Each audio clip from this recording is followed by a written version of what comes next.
안녕하세요, 여러분. 오늘도 함께 해주셔서 감사합니다. 살아오면서 말 한마디가 사람과의 관계에 얼마나 큰 영향을 미치는지 깨달으신 적이 있으신가요? 때로는 무심코 내뱉은 말이 소중한 인연을 떠나게 만들기도 합니다. 오늘은 우리가 일상에서 자주 하는 말들 중 특히 사람들에게 상처를 줄 수 있는 말들을 돌아보고 그 말들을 피하면 우리 인간관계가 얼마나 달라질 수 있는지 이야기해 보겠습니다. 1. 내 말이 맞아. 여러분, 살면서 내 말이 맞아라고 우긴 적 있으신가요? 저도 예전엔 그랬습니다. 젊을 때는 누구나 자기 의견이 옳다고 생각하죠. 그런데 나이가 들수록 고집을 피우기보다는 남의 말을 경청하는 것이 얼마나 중요한지 깨닫게 됩니다. 실제로 제 친구 중 한 분이 있었습니다. 그분은 항상 자기 주장이 강했고 회의 때마다 내 말이 맞아를 외치곤 했습니다. 어느 날 친구들과의 모임에서 작은 의견 충돌이 있었는데 그 친구는 끝까지 자기 말이 맞다고 우겼습니다. 결국 다른 친구들이 하나둘씩 그 자리를 떠나고 말았죠. 나중에 그 친구는 깊이 후회했지만 이미 관계가 멀어지고 난 후였습니다. 그래서 저는 깨달았습니다. 의견이 다를 때는 고집을 피우기보다는 상대방의 이야기를 잘 들어주는 것이 더 현명하다는 것을요. 지금은 제가 가족이나 친구들과 대화할 때 내 말이 맞아 대신 그럴 수도 있겠네요 라는 말을 더 자주 쓰려고 노력합니다. 그렇게 하니 대화가 더 부드럽고 관계도 훨씬 더 좋아졌습니다. 2. 넌 항상 그래. 가족 간에 흔히 하는 말 중에 넌 항상 그래라는 말이 있습니다. 여러분도 자식들에게나 배우자에게 이런 말을 해보신 적 있으신가요? 저도 그랬습니다. 특히 자식이 잘못을 했을 때 넌 항상 이런 식이야 라고 말하면서 꾸짖곤 했죠. 그런데 이런 일이 있었습니다. 제 아들이 학교에서 실수를 했을 때 제가 또다시 넌 항상 이래라고 말했죠. 그때 아들은 말없이 제 말을 듣더니 방으로 들어가 버렸습니다. 나중에 알고 보니 그 말이 아들에게 큰 상처가 되었더군요. 그 이후로 아들은 제 앞에서 점점 더 말을 아끼고 저와의 대화도 줄어들었습니다. 한 번의 실수로 사람을 판단해서는 안 된다는 것을 그때 깨달았습니다. 넌 항상 그래. 대신 이번에는 이렇게 해보면 어떨까? 라고 부드럽게 말했더라면 아들과의 관계가 더 좋았을 텐데 말이죠. 그 경험 이후로 저는 작은 실수를 반복해서 지적하기보다는 그 사람의 장점을 찾아 격려하려고 노력하고 있습니다. 그러니 가정에서도 더 평화로운 분위기가 유지되더군요. 3. 내가 문제야.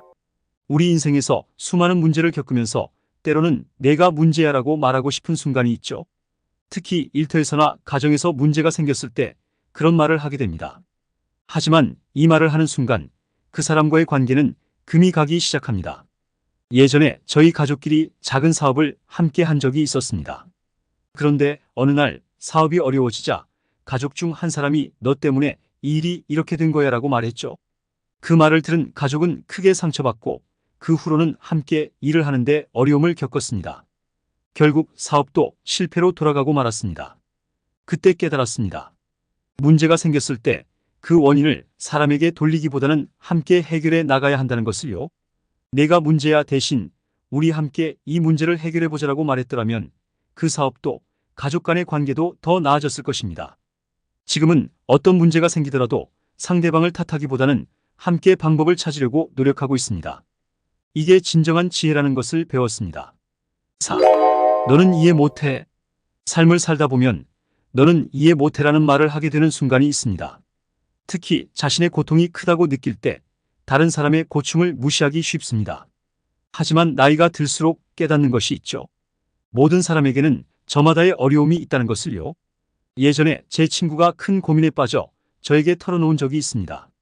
그런데 그때 제가 넌 이해 못할 거야 라고 말해버렸습니다. 그 친구는 조용히 듣고 있다가 대화를 마치고 자리를 떴습니다.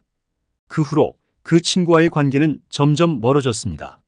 나중에 제가 그 친구의 입장을 이해하지 못하고 단정적으로 말한 것을 후회했습니다. 그 이후로 저는 누군가 고민을 이야기할 때 넌 이해 못해라는 말 대신 내 입장에서 생각해보니 그럴 수 있겠구나라고 말하려고 합니다. 그렇게 하면 상대방도 더 마음을 열고 이야기하게 되더군요.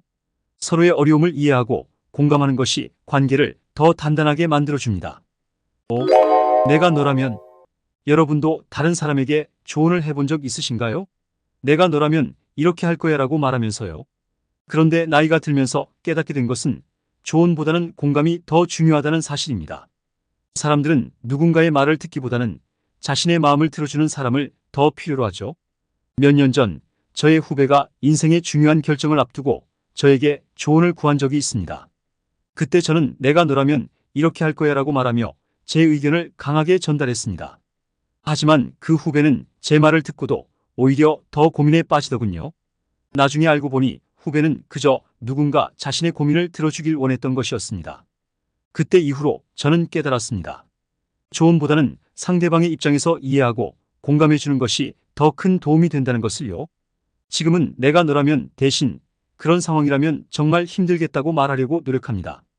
그렇게 하니 상대방도 더 위로를 받고 스스로 해결책을 찾더군요. 6. 너는 왜 항상 마지막으로 너는 왜 항상 그렇게 해? 라고 말하면서 과거의 실수를 끄집어내는 경우가 있습니다. 특히 가족 간에 이런 말을 자주 하곤 하죠. 하지만 이 말은 상대방에게 큰 부담이 됩니다. 저희 집에서도 자주 있었던 일입니다. 제 아내가 자주 당신은 왜 항상 늦어? 라고 말하곤 했습니다. 그럴 때마다 저는 마음이 무거워졌습니다. 과거의 실수가 자꾸만 떠오르고 그 말이 들릴 때마다 자신감이 줄어들었습니다. 나중에는 아내와의 대화에서 점점 회피하게 되더군요.